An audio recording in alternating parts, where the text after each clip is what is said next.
'n vreugdevolle goeiemôre aan ieder en elk wat vanoggend ingeskakel is hier op Radio Kansel 657 AM en Radio Kansel Hartklank wat jy kan vind op www.radiokansel.co.za. Jy kan ook natuurlik inskakel op DStv kanaal 882 en OpenView 607 wanneer jou radio vir jou probleme gee, dan kan jy altyd daar saam met ons kom luister. Ek het vandag wil ek graag vir ons 'n stukkie lees uit Filippense 4 en dit vanaf vers 4 af. Verbly julle altyd in die Here. Ek herhaal, verbly julle. Laat julle vriendelikheid aan alle mense bekend word. Die Here is naby. Moet oor niks bekommerd wees nie, maar maak in alles julle versoeke deur gebed en smeking met danksegging aan God bekend.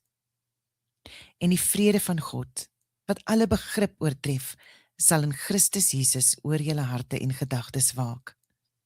Verder, broers, alles wat waar is, alles wat eerbaar is, alles wat reg is, alles wat rein is, alles wat lieflik is, alles wat lof verdien, ja, watter deeg of watter prysenswaardige saak daar ook mag wees, rig julle gedagtes daarop. Wat julle van my geleer en ontvang en gehoor en my gesien het, hou aan om dit te doen. En die God van vrede sal met julle wees. Ek lees dit daar, dit is vers 9, Filippense 4, vers 4 tot en met vers 9. Die rede hoekom ek vanoggend hierdie stukkie gekies het, is die afgelope week het ons 'n kosbare mens in die hemel ingestuur. Liefste Potjie, wat altyd so vreugdevol was. En dit is wat ek graag vandag by jou wil tuisbring, is om daardie vreugde te lewe.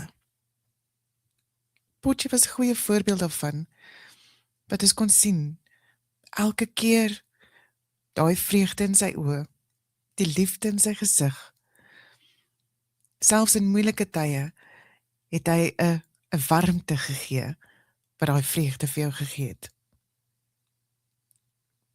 En dit is wat hy volgens gelewe het. Hy het gesê, alles wat waar is, alles wat eerbaar is, alles wat reg is, alles wat rein is, alles wat lieflik is, alles wat lof verdien, ja, watter deeg of watter prysenswaardige saak daar ook mag wees, rig julle gedagtes daarop. Hy was 'n groot Christen gewees. Hy was vreeslik lief vir die Here. En deur sy voorbeeld kon ons vreugde ervaar.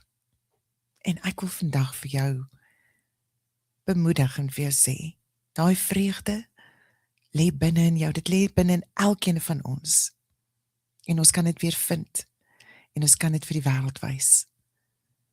Ons kan vir die Here daardie vreugde in die wêreld instuur. Wees 'n voorbeeld. Leef in Jesus, sodat mense kan sien wie Jesus is.